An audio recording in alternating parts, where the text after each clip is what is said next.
নমস্কার বন্ধুরা, ডাকুয়াগোট ফার্ম চ্যানেলের পক্ষ থেকে আপনাদের প্রত্যেককেই শুভ নববর্ষের প্রীতি, শুভেচ্ছা ও অভিনন্দন জানিয়ে শুরু করতে চলেছি আজকের এই ভিডিও। আজকের এই ভিডিওটিতে দেখব নদিয়া জেলার এক খামারি ভাই তার ছাগল নিয়ে সমস্যায় ভুগছেন, যে সমস্যার নাকি কোনো সমাধান নেই। ছাগলটির কি এমন অসুখ হয়েছে যার নাকি কোনো সমাধান নেই? আমরা সম্পূর্ণ ভিডিওতে ছাগলের প্রত্যেকটি সিমটম লক্ষ্য করে ডায়াগনোসিস করব অ্যাকচুয়ালি ছাগলটার হয়েছে কি, ছাগলটির কি এমন রোগ হয়েছে যার নাকি কোনো সমাধান নেই। আমরা সম্পূর্ণ ভিডিওতে ছাগলের প্রত্যেকটি সিমটম ভালোভাবে লক্ষ্য করে ডায়াগনোসিস করব ছাগলটির অ্যাকচুয়ালি হয়েছে কি।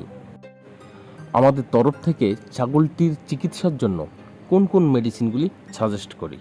তো বন্ধুরা, সম্পূর্ণ ভিডিওটি দেখার পর যদি ভালো লাগে অবশ্যই একটা লাইক করতে ভুলবেন না।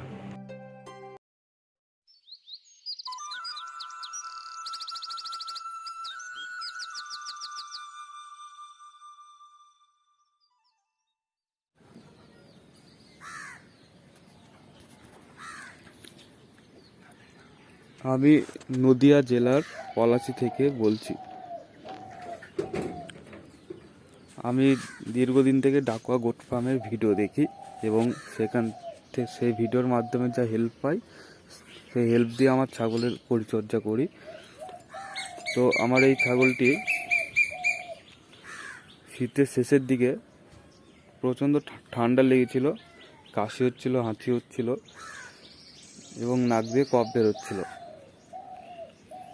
আমি ভেবেছিলাম এটা রাইনাইটিস হয়েছে। একজন ডাক্তারকে ডেকে ওষুধ নিয়েছিলাম, তিনি প্যারাসিটামল ট্যাবলেট দিয়েছিল। সেটি খেয়ে মোটামুটি সেরে উঠেছিল, কিন্তু পুরোপুরিভাবে ভালো হয়নি। পরেও সেটা খাওয়ানো হয়েছে, তাও ভালো হয়নি। তো সেই ডাক্তার আমাকে বলেছে এর ঠান্ডা অ্যালার্জি আছে, ভালো হবে না। তো এখন এর একটাই প্রবলেম, হাঁচি করে এবং নাক দিয়ে কফ বের হয়। তাতে শরীরটা একটু কমজোরও হয়ে গিয়েছিল।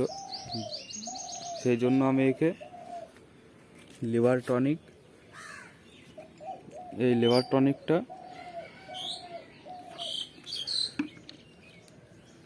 আর এই ভিটামিনটা অস্টভেট ভিরব্যাক কোম্পানির, যেটা ভাই মডেলে মিশিয়ে খাওয়ানো হয়।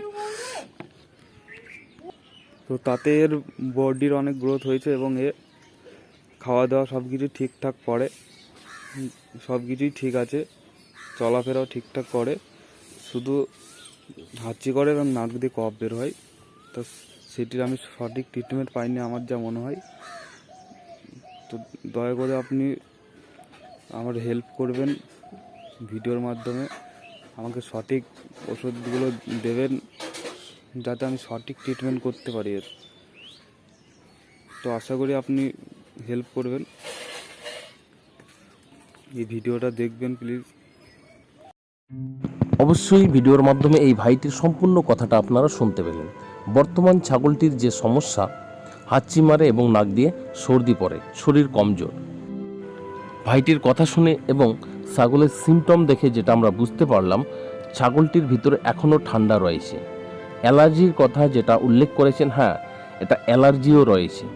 এর জন্য আমরা যে মেডিসিনগুলি সাজেস্ট করতেছি, হোমিওপ্যাথিতে আর্সেনিকাম অ্যালবাম 30 পোটেন্সি এবং সালফার 30 পোটেন্সি, এই দুটো মেডিসিন দিতে হবে। সকালবেলায় খালি পেটে আর্সেনিকাম অ্যালবাম দেওয়ার ঠিক 10 মিনিট বাদ সালফার দিতে হবে 6 ড্রপ করে, দুপুরে 1 টাইম এবং রাত্রে 1 টাইম, সারাদিনে 3 টাইম 6 ড্রপ করে দিতে হবে। সকালবেলায় খালি পেটে, দুপুরে যে কোনো সময়, রাত্রে ঘরে ঢোকার পর। যেহেতু ছাগলটির শরীর কমজোর রয়েছে, এর জন্য ওনাকে ভিটামিন খাওয়াতে হবে।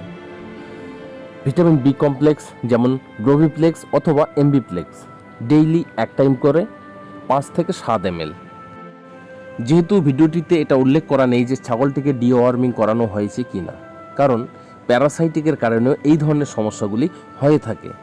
যদি ডিওয়ার্মিং করানো হয়নি, এই মেডিসিনগুলি 3 দিন দেওয়ার পর যদি কোনো পরিবর্তন না আসে, তাহলে ছাগলটিকে ডিওয়ার্মিং করিয়ে কন্টিনিউ 10 থেকে 15 দিন লিভার টনিক প্রয়োগ করতে হবে। যদি প্যারাসাইটিকের কারণে ছাগলটির এই সমস্যা হয়ে থাকে তো অবশ্যই ঠিক হয়ে যাবে। আর যদি ছাগলটির ঠান্ডা লেগে ভিতরে কফ জমে গেছে, এর আগে যে হোমিও চিকিৎসাটি বলা হলো সেটা যদি 15 থেকে 20 দিন কন্টিনিউ রাখে তো অবশ্যই ছাগলটি সুস্থ হয়ে যাবে। বন্ধুরা, সম্পূর্ণ ভিডিওটি দেখার পর কেমন লাগলো অবশ্যই কমেন্ট বক্সে কমেন্ট করে জানাবেন। আজ যদি ভিডিওতে দেওয়া তথ্য আপনাদের ভালো লাগে এবং সঠিক বলে মনে হয়, ভিডিওটিকে বেশি বেশি করে শেয়ার করে দিয়ে সমস্ত বন্ধুদেরকে দেখার সুযোগ করে দেবেন। সকলে ভালো থাকুন, সুস্থ থাকুন। জয় হিন্দ, জয় ভারত।